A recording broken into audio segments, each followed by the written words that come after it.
কিচ্ছু বলবো না। তুমি তো বিয়ে করছো, আমার তো আর কিছু করা যায়, আমি শুধু একটু কথা বলবো। তুমি তো বিয়ে করেছো, আমার তো আর কিছু করার নেই। আমি কিছু বলবো না, আমি শুধু একটু কথা বলবো। আমি কিচ্ছু বলবো না। তুমি তো বিয়ে করছো, আমার তো আর কিছু করা যায়। কাঁদতে কাঁদতে মেয়েটার বলা এই কথাগুলো শুনলে যে কারো বুক কেঁপে উঠবে। কিন্তু আশ্চর্যের বিষয় হলো, এই কান্না, এই আর্তনাদ, এই ভাঙ্গা গলার শব্দ, এই অসহায় দাঁড়িয়ে থাকা কিছুই গলাতে পারল না সেই মানুষটার মনকে, যাকে সে সবচেয়ে বেশি ভালোবেসেছিল।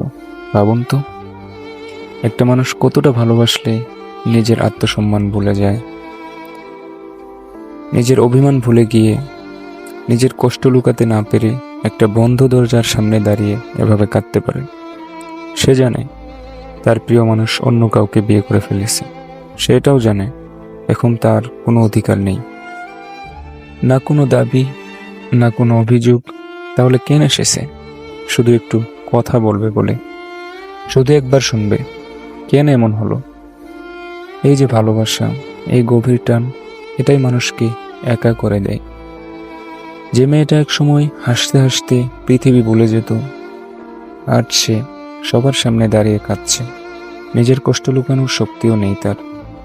কেউ তাকিয়ে অবাক হচ্ছে, কেউ মোবাইল বের করে ভিডিও করছে, কেউ ফিস করে কথা বলছে, কিন্তু সে কিছুই দেখছে না। কারণ তার চোখে শুধু একজন মানুষ, যার জন্য তার বুকটা ভেঙে যাচ্ছে।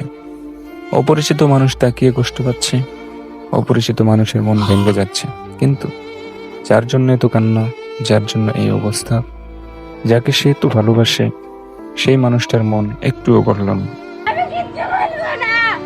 তুমি তো বিয়ে করছো, আমার তো আর কিছু করা যায়, আমি শুধু একটু কথা বলবো। এটাই হয়তো ভালোবাসার সবচেয়ে নির্মম দিক। কেউ একজনকে মন প্রাণ দিয়ে ভালোবাসে, আর কেউ সেই ভালোবাসার মূল্যটাই বুঝতে পারে না। সবচেয়ে কষ্টের বিষয়টা কি জানেন? মেয়েটা কোনো অধিকার দেখাতে যায়নি, কোনো ঝগড়াও করতে যায়নি, কোনো অভিযোগও করেনি।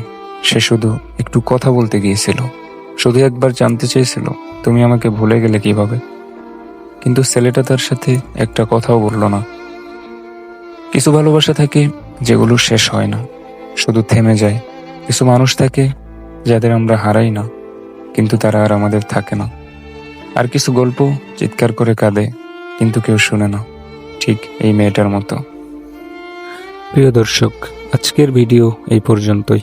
কিছু গল্প শেষ হয়ে যায়, কিন্তু অনুভূতি থেকে যায় সারা জীবন। আজকের এই গল্পটা যদি আপনার চোখে পানি এনে দেয়, তাহলে চুপ করে চলে যাবেন না। একটা লাইক দিয়ে জানিয়ে দিন আপনি অনুভব করেছেন। কমেন্টে লিখে যান ভালোবাসা আপনার কাছে কি। আর এমন হাজারো অপ্রকাশিত গল্পের জন্য চ্যানেলটি সাবস্ক্রাইব করে পাশে থাকুন। আবার দেখা হবে অন্য কোনো ভিডিওতে, নতুন কোনো গল্প, নতুন কোনো অনুভূতি নিয়ে। ততক্ষণ পর্যন্ত ভালো থাকুন আর ভালোবাসাকে সম্মান করতে শিখুন। আসসালামু আলাইকুম, আল্লাহ হাফেজ।